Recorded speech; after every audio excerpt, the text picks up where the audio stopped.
es el que vive? Cristo. Y a su nombre. Gloria. Bendito sea el Señor. Hoy quiero hablarles acerca de la óptica de la misericordia. Cuando hablamos de óptica, generalmente estamos hablando de la manera como nosotros vemos las cosas.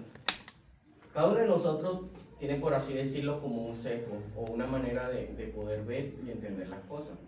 Muchas veces ese sesgo o esa manera de ver las cosas está supeditada al hecho de nuestra crianza, del lugar donde nos levantamos, de las personas con quien nos criamos, aún desde los padres que tuvimos, ¿verdad? Muchas de las creencias que tuvieron nuestros padres vinieron a ser nuestras propias creencias. Es decir, que nos levantamos con lo que aprendimos de ellos. Y de esa misma forma empezamos a mirar cada una de las cosas que nos acontecen desde esa misma óptica. Pero cuando nosotros llegamos a Dios, muchas veces vemos de que nuestras costumbres, nuestras tradiciones son muy diferentes a lo que Dios enseña. Y ahí es donde empieza como un conflicto. Entonces vamos a aprender a ver las cosas de Dios a partir de la óptica, pero desde la óptica de la misericordia. Quiero empezar a ver las cosas desde la óptica de la misericordia. Primero debemos entender qué es la misericordia. La misericordia es una actividad o fuerza profundamente espiritual que implica sentir con el otro, compartir un mismo dolor, participar del sufrimiento ajeno. Cuando tú hablas de misericordia, muchas veces lo confundimos con lo que es la simpatía, con lo que es la conmoción que muchas veces sentimos internamente, la compasión. Pero la diferencia de la misericordia es que tiene un factor fundamental, que es la acción. Cuando tú eres capaz de sentir con otra persona, compartir el dolor, cuando tú ves una persona sufriendo, eso te conmueve, ¿verdad? Muchas veces te acercas. Pero cuando tu misericordia o la misericordia que Dios ha puesto en ti toma la acción, tratas de tomar acción sobre aquello que está aconteciendo en la persona para que esto sea cambiado. Entonces, la misericordia debemos verla desde el punto de vista de que tenemos que tomar acción para participar en el sufrimiento ajeno, con un impulso interno de aliviarlo, acompañarlo, redimirlo. Pero la misericordia no solamente es la empatía. Muchas veces nosotros nos conmocionamos, sentimos la empatía cuando vemos la necesidad de los demás, ¿verdad? Sí, los niños en África están pasando mucha hambre, eso no nos duele. Cuando tú ves imágenes, por lo menos en internet, sobre todo de comer, y ves imágenes de lo que allá acontece, muchas veces se te quitan hasta las ganas de comer, ¿verdad? Porque sientes de que estás comiendo mientras allá hay gran necesidad. Eso es algo que despierta un sentimiento en ti. Muchas veces tú quisieras hacer algo para cambiar esto, pero a veces no está dentro de nuestras fuerzas. No podemos cambiar la realidad de África, pero sí de pronto la realidad de un vecino. Amén.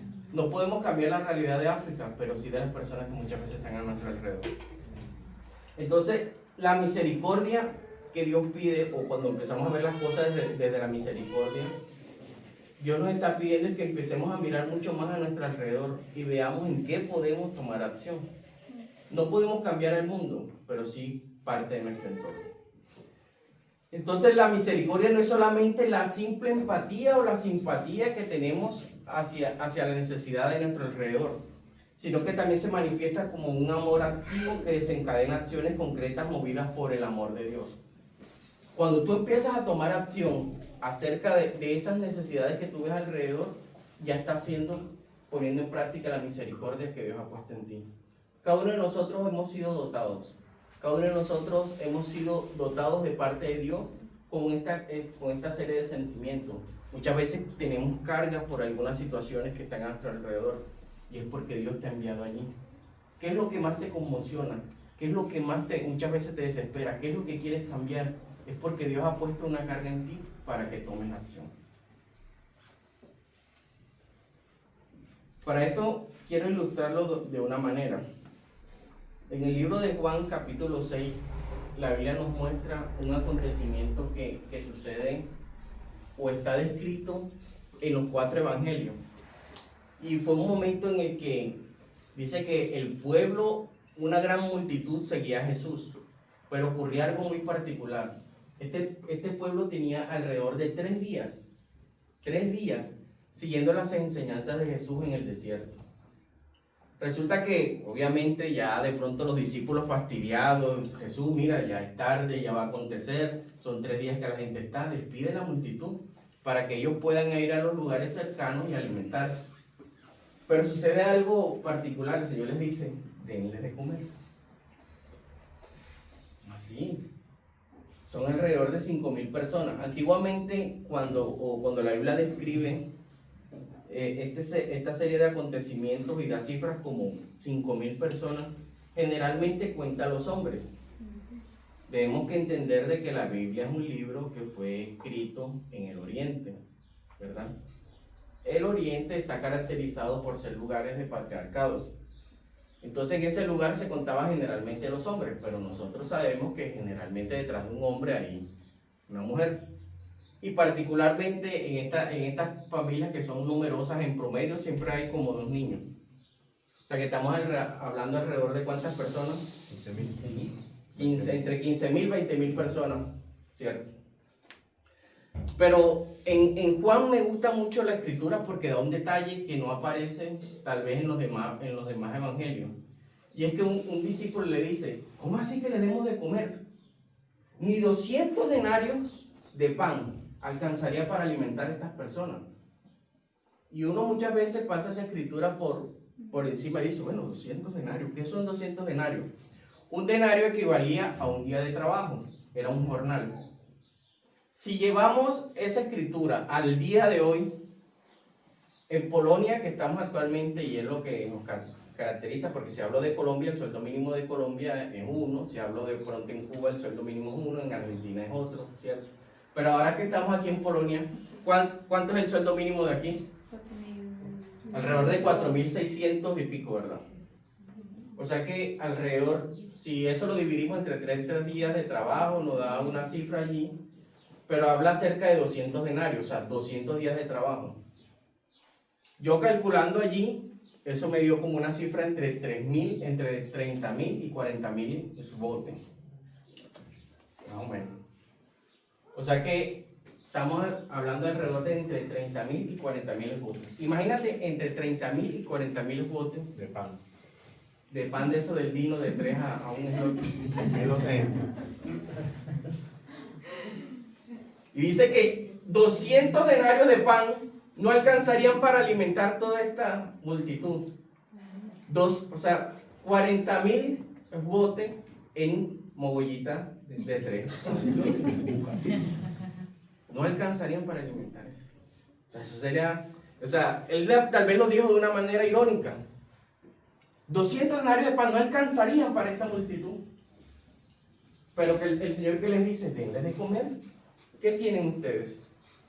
Y el Señor, no, pero aquí vean, lo único que hay 5 pancitos de esos mismos y 2 peces. Le dijo, bueno, tráiganme acá ese almuercito que tienen allí. Y dice que en la Biblia que Él los tomó y no los levantó y miró al cielo y dijo, Señor, ¿qué vamos a hacer? Dice que los bendijo. Y de allí se alimentaron todos ellos. O sea, aquel que puede transformar una realidad es el que nos lleva a ver la necesidad a nuestro alrededor. Amén. Colosenses 3:12 nos dice, vestidos pues como escogidos de Dios, santos y amados, de entrañable misericordia, de benignidad, de humildad, de mansedumbre, de paciencia. Cuando vemos esta palabra, el Señor nos dice vestidos. ¿Cómo así? Yo lo asemejo al hecho de que, imagínate que vas a un evento, te vas a recibir de grado. Como te vas a recibir de grado, hablo en el caso particular de los hombres, nosotros dividimos nuestra vestidura entre de pronto una ocasión formal, un saco, una camisa, una corbata, un pantalón, unos zapatos, ¿cierto? El Señor nos dice vestidos, pero ¿de qué nos vamos a vestir? Dice, como escogidos de Dios. Y nos dice que nos vistamos de misericordia, de benignidad, de humildad, de mansedumbre, de paciencia. Por eso yo lo asemejo al hecho de que tú vas y te vas a recibir de grado. Y tú te vas a vestir. Y te vas a vestir formalmente. ¿Qué pasa si tú te presentas a la graduación vestido formalmente pero sin zapatos? ¿Se va a notar? Claro que sí. De pronto vas sin el saco, te vas a ver bien, pero te daría como más formalidad un saco. De pronto vas con el saco y la corbata pero sin la camisa. Y así sucede muchas veces en nuestra vida interior. Nos vestimos, como dice la Biblia, de benignidad, pero ¿dónde está la misericordia? De pronto si tú vas sin ropa interior, solo lo vamos a saber nosotros y lo vamos a sentir nosotros. Pero de pronto no se nota a nuestro alrededor. Y eso habla mucho de lo que muchas veces expresamos, muchas veces demostramos, pero hay cosas en nuestro interior que solamente notamos. Pero el Señor nos pide que nos vistamos de la misericordia, de la benignidad, de la humildad, de la mansedumbre, de la paciencia. ¿Por qué? Porque quiere hacer de nosotros unas personas que afectemos a nuestro alrededor, que seamos personas influyentes a nuestro alrededor, seamos personas capaces de transformar un entorno. Eso es lo que Dios está pidiendo de nosotros. No que solamente compartamos nuestros sesgos, nuestras limitaciones, porque muchas veces aún nuestras limitaciones queremos expresarlas a los demás. ¿Cuántas veces nuestros hijos quieren hacer cosas y nosotros, porque fuimos limitados en hacerlo, decimos, no, tú qué vas a poder, no pude yo, ahora lo vas a hacer tú? ¿Por qué? Si ellos están para ser mejores que nosotros. Si nosotros llegamos hacia un sitio, la idea es que nuestros hijos partan de esa plataforma que somos nosotros y de allí puedan llegar mucho más lejos. De eso es lo que se quiere, creo yo, que nuestros hijos sean mucho mejores que nosotros. Pero muchas veces nos dejamos llevar por nuestros sesgos de que si nosotros no pudimos, ellos tampoco van a poder. Y muchas veces de esa forma también limitamos nuestro entorno.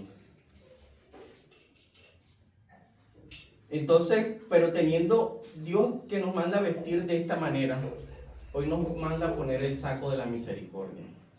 Que no nos vayamos de aquí sin ponernos ese saco.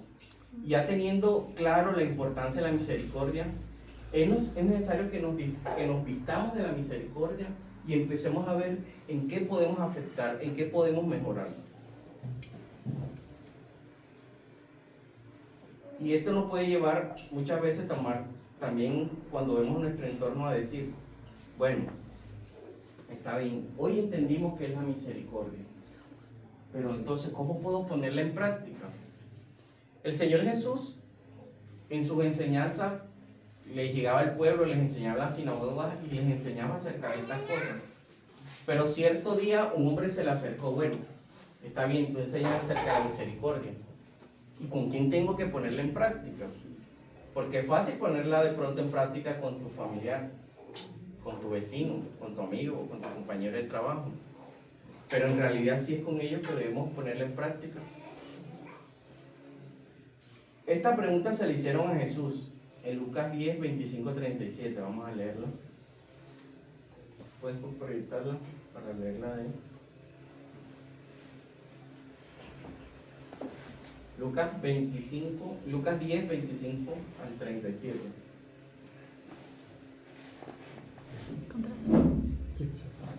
Dice, aquí un doctor de la ley, no perdamos de vista quien hace la pregunta.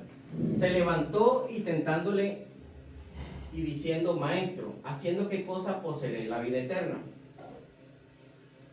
26. Dice, y él le dijo, ¿qué está escrito en la ley? ¿Cómo lees? 27. Dice, y él respondió, dijo, amarás al Señor tu Dios de todo corazón. Este hombre era un doctor de la ley, alguien encargado de enseñar la ley al pueblo. Dice, amarás al Señor tu corazón, amarás al Señor con todo tu corazón, con toda tu alma y toda la mente. Y el Señor le respondió, dijo, bien, me has respondido, haz esto y vivirás. Mas él, queriéndose justificar a sí mismo, dijo a Jesús, ¿y quién es mi prójimo? Porque en el versículo 26 decía, amarás al Señor tu Dios con todo tu corazón, tu alma, tu mente, y amarás a tu prójimo como a ti mismo. Y él preguntó, bueno, ¿y quién es mi prójimo? El 30, ¿qué nos dice? Y respondió Jesús y le dijo, un hombre descendía de Jerusalén a Jericó. Bueno, vamos a detenernos allí. Dice que había un hombre que descendía de Jerusalén a Jericó. Este camino realmente era un camino peligroso y muy conocido para cada uno de ellos. Jerusalén quedaba en una cumbre, una parte alta. Dice que el descenso hacia Jericó comprendía una distancia de cerca de 30 kilómetros y era una bajada de más de cerca de mil metros de altura. Sí, es decir que Jerusalén estaba en una parte montañosa y tenían que descender cerca de 1000 metros en una distancia de 30 kilómetros, por lo cual esto lo hacía un camino peligroso y frecuentemente ocurrían allí atracos, violencia y todas estas cosas, aún en aquel tiempo. Era una ruta conocida por los ladrones y allí por lo menos todo el que llevaban cosas así pues era presa de estas personas. Sin embargo, era un paso obligado. Jesús se ubica en esta historia y en un lugar reconocido y temido por todos ellos.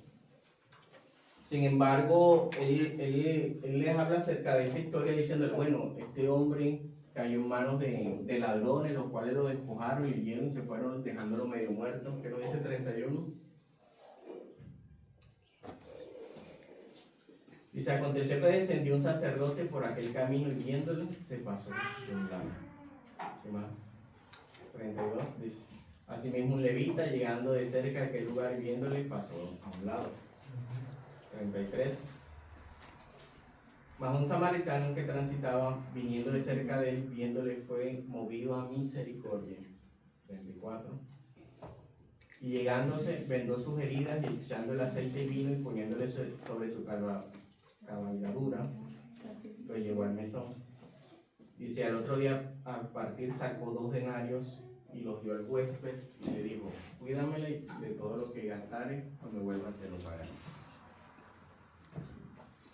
Dice que este hombre fue presa de los ladrones y no aparte de que lo atracaron, lo golpearon y lo dejaron allí como medio muerto. Vamos a llevar esta historia a un momento de pronto más moderno. Me gusta siempre dar este tipo de ilustraciones para muchas veces entenderlo, porque debemos entender de que la Biblia es un libro oriental y tenemos que ver que hay cosas que se dieron en su momento. Pero imagínate que estás en Madrid y vas a un barrio que es conocido allá como el Lavapiés. Dice que si entras de noche te atracan, si entras de mediodía te atracan y si entras en la tarde te atracan. Peligroso. Dice que este barrio es más peligroso que tener una suegra bruja. Sin embargo, dice que si vas a Madrid, cuida de no ir a este lugar. Dice que en ese barrio Lavapiés iba un hincha del Real Madrid y cayó presa de los ladrones y lo dejaron allí tirado medio muerto. Pero dice que pasó el líder de la barra brava del Real Madrid, llamada Los Radicales, la barra del sur.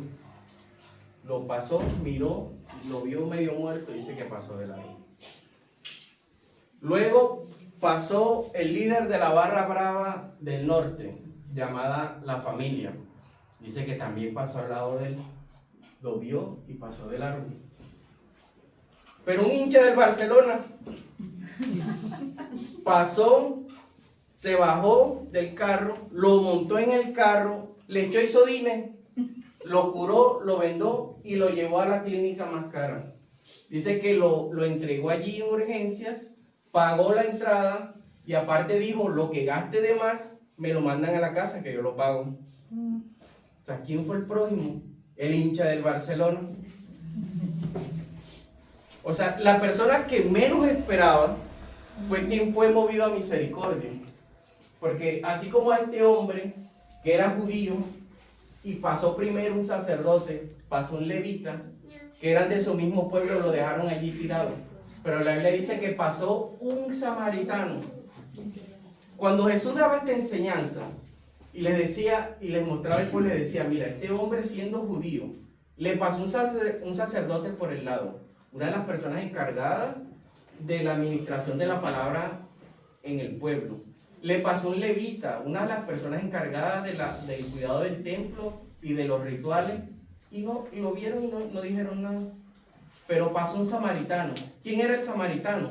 Samaritano era un pueblo cercano que estaba junto con Jerusalén, del cual ellos se tenían un odio intenso.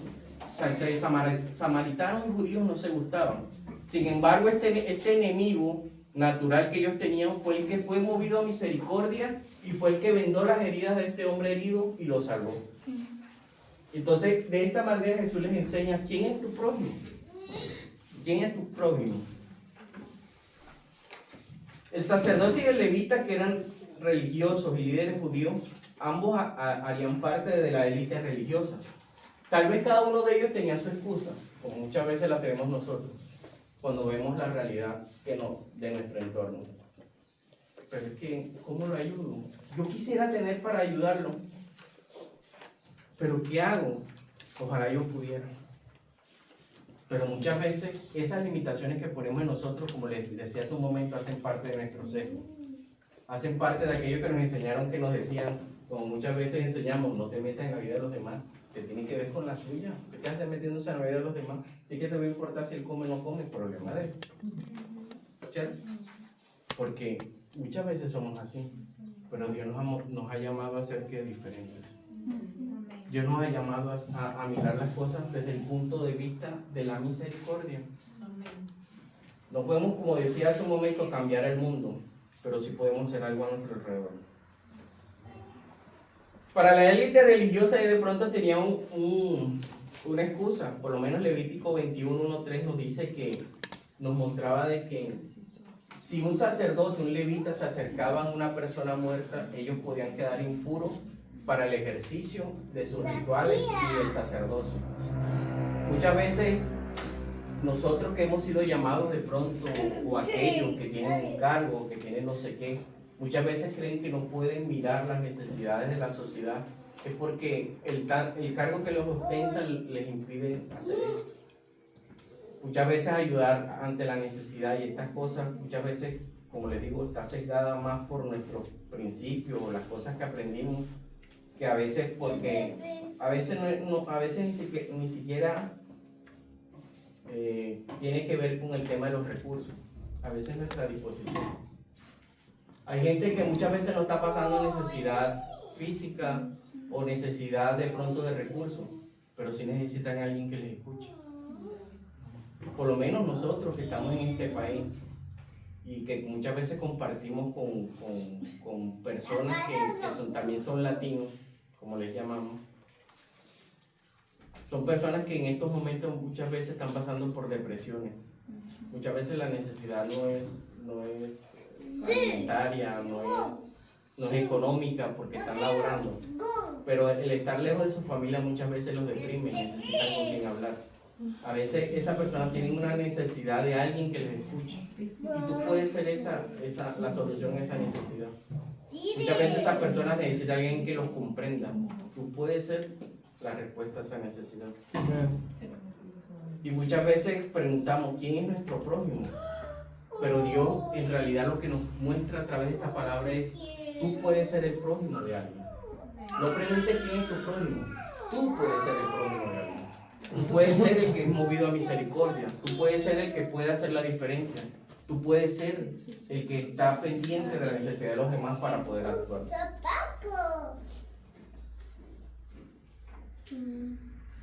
Y como les decía hace un momento, es fácil hacer el bien a quien nos hace el bien.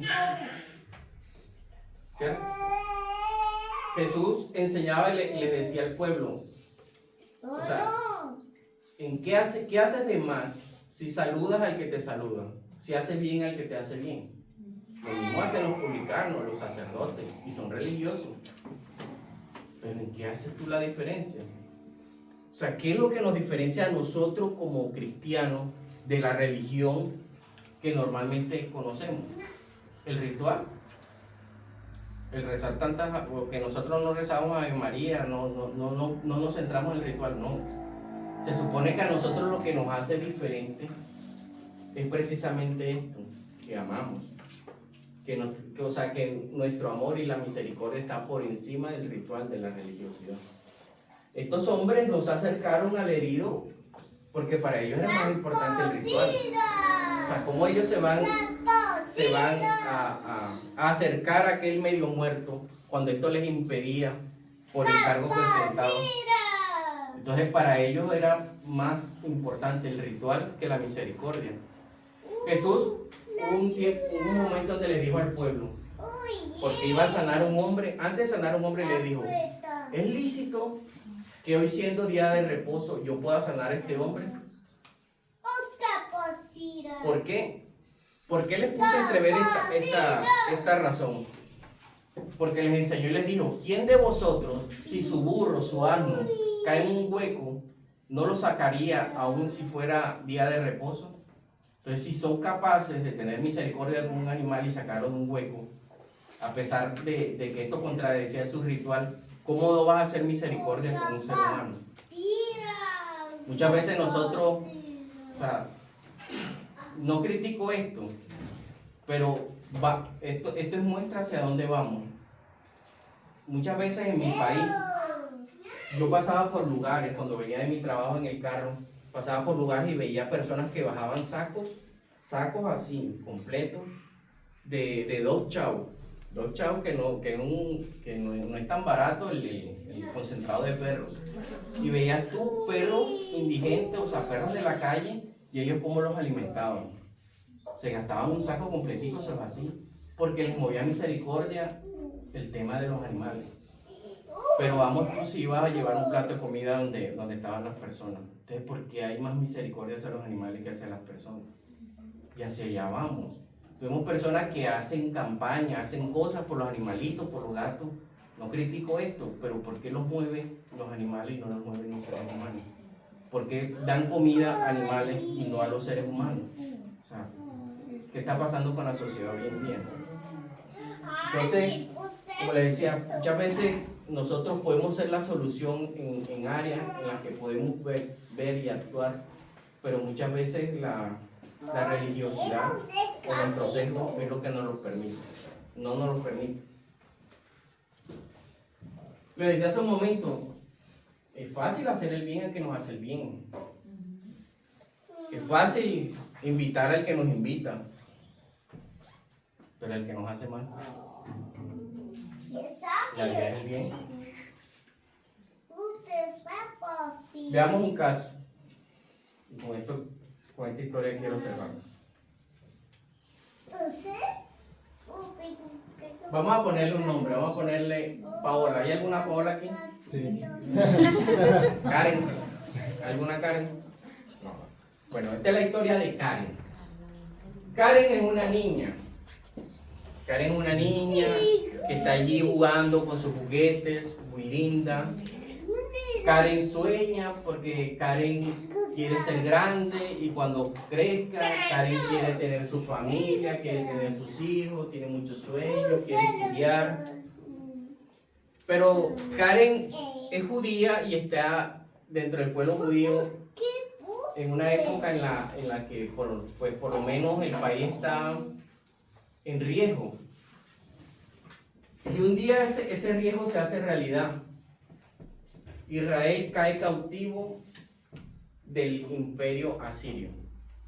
Karen ve cómo su padre es asesinado delante de ella, su madre violada, sus hermanas y ella llevadas como esclavos, y a sus hijos y a sus hermanitos se los llevan a trabajo forzado. Es la triste realidad de Karen. Karen es llevada como esclava a la casa de un hombre muy poderoso llamado Naamán. Y Karen todos los días tiene que levantarse, servir al hombre que asesinó a su padre y destruyó a su familia. Eso lo vemos en 2 Reyes 5, 1, 3.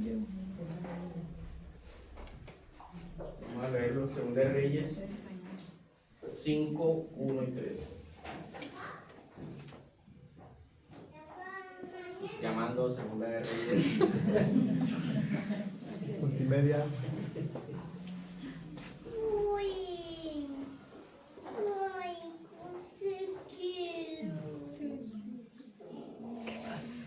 Se perdió 2 Reyes. 2 Reyes 5, 1, 3. Llegó la señal. Dice, Naamán, general del ejército del rey de Siria, era un gran varón delante de su señor y en alta estima, porque por medio de él había dado Jehová salvamento a Siria. Era este hombre valeroso en extremo, pero leproso. 2, dice, y de Siria habían salido cuadrillas y habían llevado cautiva de la tierra de Israel una muchacha, la cual sirviendo a la mujer de Naamán, dijo a su señora, si rogase mi señora el profeta que está en Samaria, él lo sanaría de su lepra. Karen está en esta casa ahora, convertida en esclava, presa de un imperio que era el imperio sirio, uno de los más poderosos que existió y mantuvo cautivo a Israel durante mucho tiempo. Ahora a esta niña le fueron trucadas todos sus sueños, todo lo que ella quería hacer, y fue convertida en esclava. Su vida fue destruida. Ahora Karen perdió su nombre porque ahora es llamada solamente la esclava. Karen perdió su sueño, ahora le tocó aprender una nueva lengua, no por gusto, sino porque le tocó. Pero lo peor de todo, que ahora Karen era esclava en la casa del hombre que destruyó toda su familia. Sin embargo, dice que cierto día, haciéndole aseo al cuarto de su señor y su señora, se encontró algo. Dice que revisando la ropa de este hombre Naamán, que era un hombre muy poderoso. Recuerden que Naamán dice que venía a ser como la mano derecha del hombre más poderoso del mundo de aquel entonces. O sea, miremoslo hoy desde el punto de vista moderno. Imagínate Donald Trump como presidente. ¿Quién es su mano derecha hoy día? No. Marco Rubio.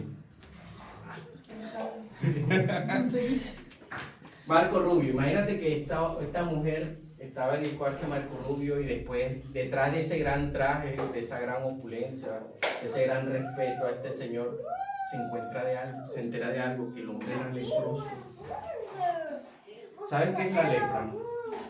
La lepra ha sido una de las enfermedades más antiguas que hay, pero de las que menos avances ha tenido. O sea, a pesar de todo el tiempo que ha tenido esta enfermedad, la lepra es poco el avance que ha tenido. Y la lepra le llaman que es la muerte silenciosa, porque es la pudrición centímetro a centímetro. Las personas que sufren de lepra se van pudriendo poco a poco. Sus extremidades muchas veces las van perdiendo a causa de esta enfermedad. La gangrena se les va comiendo las extremidades. Muchas veces las ratas se les acercan de noche, le comen parte de su carne y no sienten. Porque la podredumbre, o sea, llama a estos animales y le comen parte de sus extremidades y muchas veces no sienten. Por eso, cuando usted lee en la Biblia acerca de la lepra, siempre eran las personas que eran aisladas del pueblo, porque esta enfermedad podía ser contagiosa y estas personas siempre eran apartadas del resto del pueblo. Pero este hombre, detrás de su gran uniforme, era un general muy respetado, escondía un secreto y era que tenía lepra. Cuando esta mujer se entera, Karen, de que aquel hombre que le había hecho tanto mal, aquel hombre que le destruyó su familia, ahora padece de una penosa enfermedad como la lepra, ella pudo haber levantado este uniforme y haberle dicho: a ti, Jehová, Dios grande y poderoso, este hombre ahora va a pagar con creces lo que me hizo. Pero no, esa no fue la actitud de Karen. Vemos que Karen, ¿qué hizo? Se acercó a su señor y le dijo: ¿sabes qué? Para que mi señor, aún mostrando respeto por el hombre que destruyó su vida, para que mi señor sea sano, que vaya el profeta de Israel para que sea sano de su lepra. O sea, ¿cómo esta mujer, Karen, después de que este hombre le destruyó su vida, ahora procura el bien de aquel que se la destruyó? O sea, ¿dónde puede haber tanta misericordia hacia aquel que destruyó su vida? Por eso te digo, es fácil ser misericordioso con el que es bueno contigo, pero aquel que es tu enemigo, aquel que te destruyó la vida, ¿serías así de misericordioso con él? ¿Cierto que no? ¿Serías tú misericordioso el que mata a tu hijo? No, ¿verdad? pero Dios sí lo hizo por nosotros. Envió a su Hijo a la tierra y nosotros lo asesinamos. Con la peor de las muertes. Porque dice que los romanos eran los especialistas en la peor de las muertes. Y la muerte de cruz, cuando nosotros la investigamos, era de la peor de las muertes. Y le asesinamos a su Hijo. Y sin embargo, Él nos amó y nos reconcilió a través de su muerte. Entonces, la misericordia no solamente está supeditada a aquel que te rodea, a aquel que es tu amigo, a aquel que hace el bien por ti, sino también para tus enemigos. Entonces, eso es ver el Evangelio desde la óptica de la misericordia. Amén. Amén. Bueno, vamos a estar sobre nuestros pies, vamos a estar orando por la palabra. Espero que nos haya hablado el Señor a través de esta palabra. Padre que estás en el cielo, te damos gracias.